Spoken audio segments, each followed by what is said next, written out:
and from the way she texts to the way she talks. And I can confidently say that I feel like fucking Charlie Kirk's widow. We're all thinking it. I'll be the one to say it. Erika Kirk is being plowed. Mikey McCoy. Mikey, where are you? Bro, you really need to explain how you were on the phone, didn't even dial, within like milliseconds, less than a second, and then Charlie gets and you just walk away. Just walk away. And all the The Turning Point USA board, the COO, Justin Strife, and my husband's chief of staff, the amazing... But Candace Owens didn't stay silent. She went on air and said what everyone else was afraid to say. She pointed out the detail that made everyone rewind the video. Why did Mikey McCoy leave the frame before Charlie fell?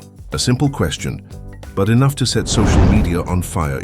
Just one. Charlie Kirk's chief of staff, Mikey McCoy, was identified in the immediate aftermath of Charlie being shot, acting very weird and taking what looks like a phone call within less than a second after the gunshot rang out. He was crossing his arms and he put his phone directly to his ear before Charlie's body had even hit the ground. Turning Point USA came out and issued a statement about what Mikey was doing. And this was done by an individual who was the producer on the Charlie Kirk show, Blake Neff. He explained that he was right next to Mikey when all of this happened.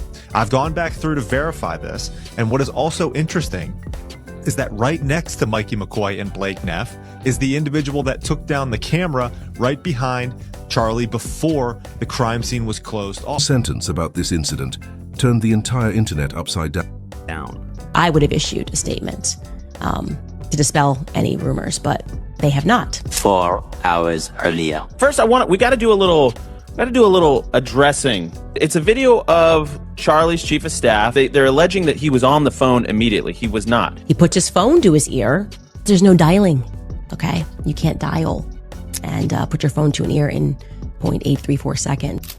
But when you watch the video again with Candace Owens' words ringing in your head, things start to look different. Charlie was speaking when a loud bang stopped the entire room. And Mikey McCoy, Charlie's so-called best friend, didn't appear panicked or surprised.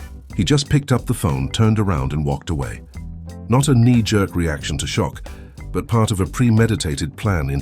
One would expect panic. Now let's take a closer look at the behavior of the amazing Mikey McCoy in the seconds and minutes after Charlie Kirk's life was tragically taken away.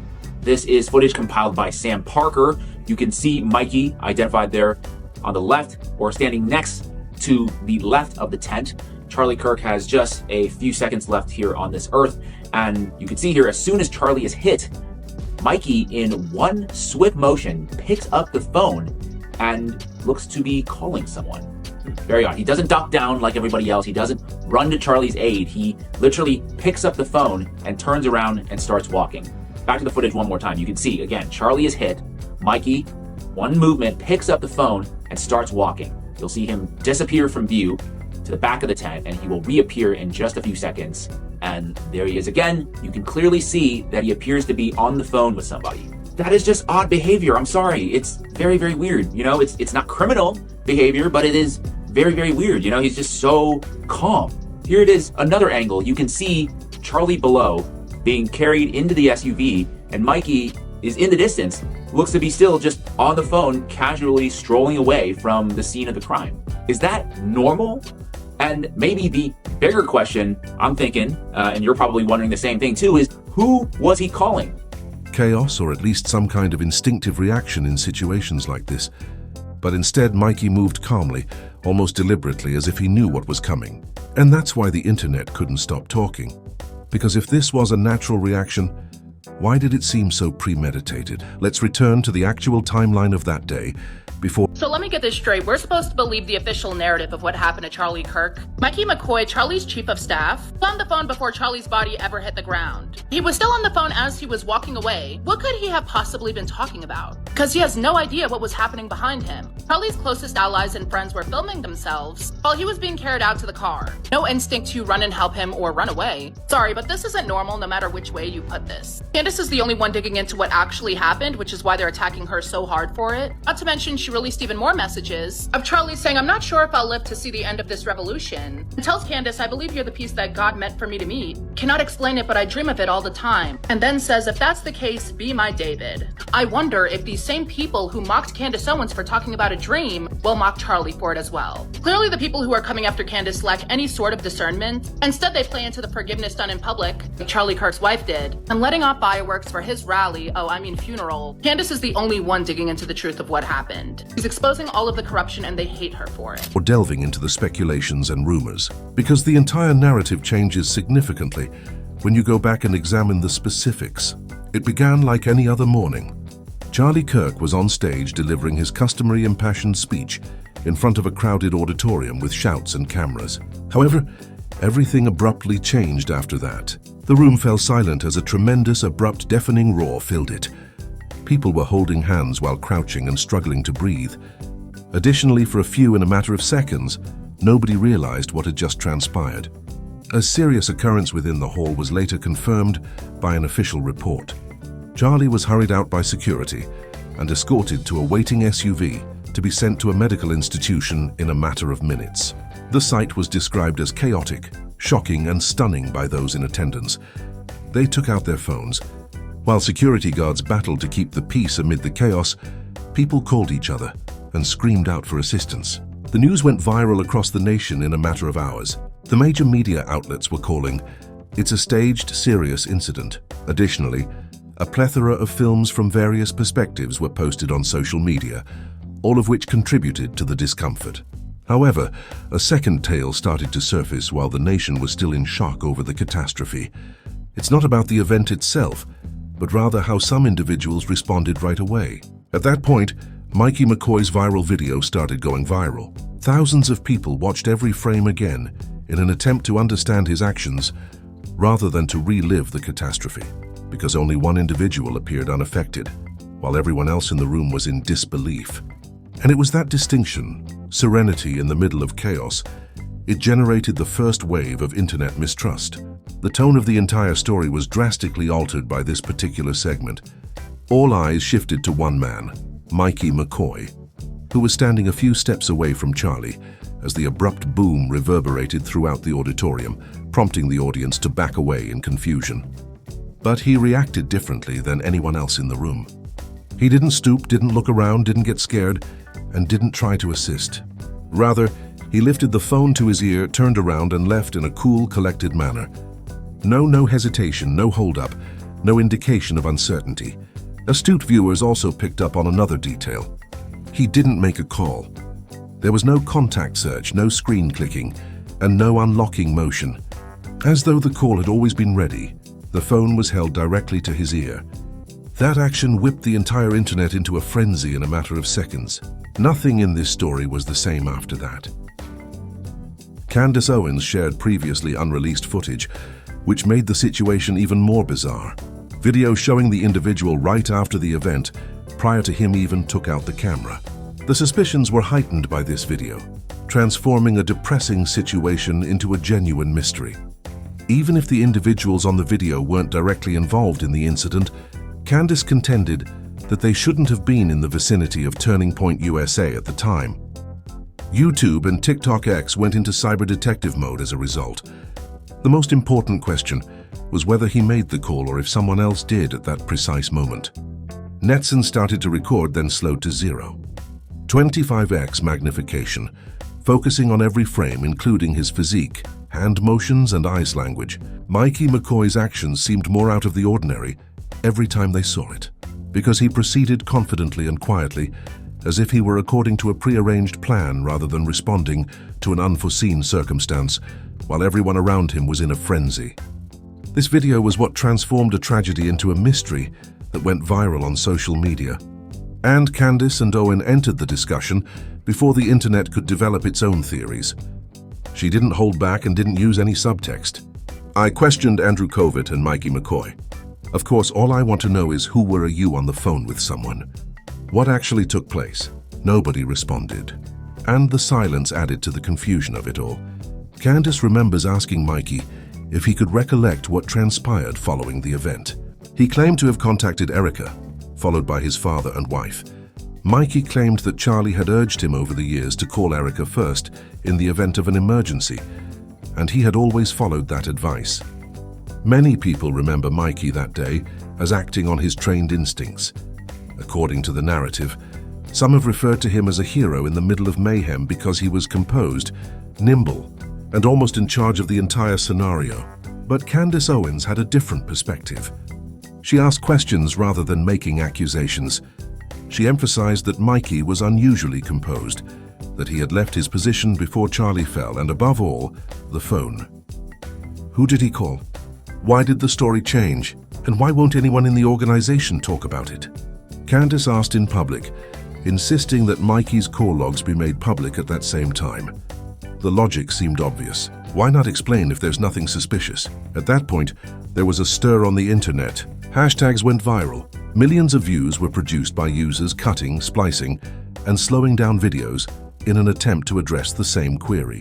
What actually took place? The fact that Erika Kirk was the first to publicly commend Mikey following the incident just days after her husband's passing surprised the public even more.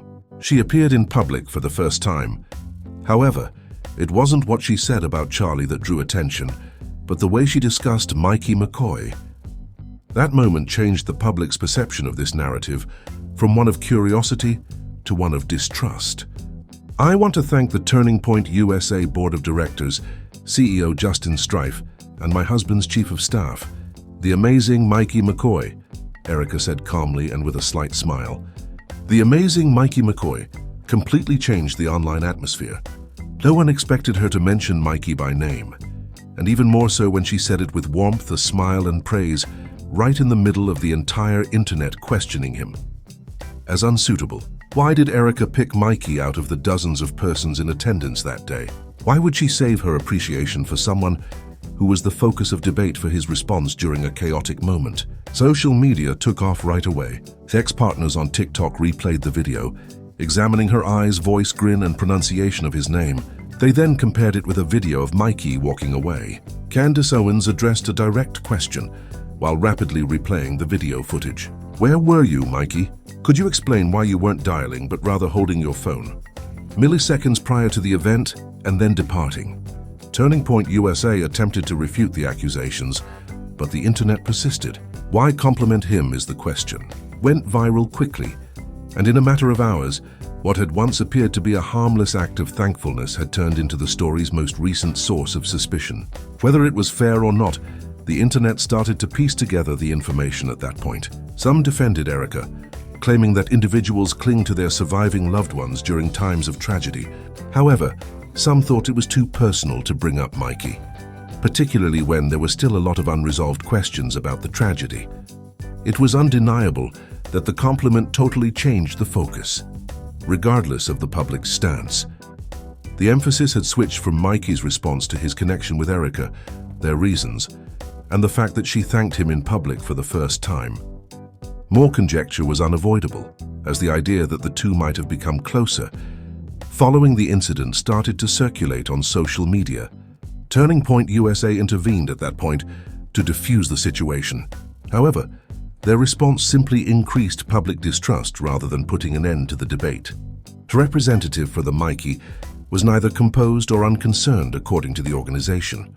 He was in disbelief, merely responding reflexively to a brief moment of shock. They claimed that instead of abandoning Charlie, Mikey adhered to established emergency protocols. In any unexpected circumstance, get in touch with Erika right away, followed by his father, Pastor Rob McCoy. The public was not totally persuaded, despite the explanation's plausibility, as each new response seemed to raise more questions than it did answers. Andrew Kavit and Blake Neff, Charlie Kirk's show producers, were standing next to Mikey McCoy when the event occurred, spoke up to defend Mikey's contentious behavior. Mikey, Charlie's head of staff and close buddy, was criticized after a replay of the conversation revealed that some of the films that were making the rounds online had been altered and taken out of context. Look, the entire narrative is not told in that video. One of them claimed that it was made as an attack video directed at Mikey, a person we all know and trust, who has been with Charlie for many years. They're using a few seconds of video to claim that he responded to the situation in a chilly or uncaring manner. And I must admit that's an utterly unjust charge. Blake Neff continued by saying that he was standing next to Mikey at the time of the incident. Everyone turned around when the two heard a loud bang. They became aware that the situation might be dangerous when they noticed Charlie in difficulties. And in order to escape more harm, their immediate inclination was to flee the location. "We didn't abandon Charlie," he declared. "We just had no idea what was happening." When you hear an explosion and don't know where it came from, your only concern is survival. They claim that Mikey's actions were self-preservation in the midst of chaos rather than apathy or indifference. And they believe the viral video has omitted all of that context. Despite the explanation, opinions on the internet have been sharply divided between those who think Mikey was acting instinctively and those who suspect there is more to it than meets the eye. Charlie had a dedicated security team, and when the incident happened, they took immediate action to remove him from the area. That was their obviously trained mission. As for Mikey McCoy, he stated that his role was not to interfere with the response. However, this is where the public started to become confused. According to Pastor Rob, Mikey called in a state of panic, still covered in dirt. Erika claimed that the call to her came first, and Mikey sounded panicked. However, the publicly available video showed no signs of panic, no clear call, and no evidence of an actual connection. 3 versions the same moment but different. The Turning Point hosts then started praising Mikey on live broadcasts, describing him as devoted, composed, and even heroic. However, rather than addressing the inconsistencies, they intensified their defense of him. This is an incredibly repugnant attack, and I can attest to that because I was present and beside Mikey at the time. What I can say is that, once again, I can't say every single thing that happened, but I want to talk about this specific narrow thing that the shooting occurs. I am next to Mikey, and we both turn. We both notice that Charlie has been shot, and at roughly the same moment we both realize that there is a shooter on the scene.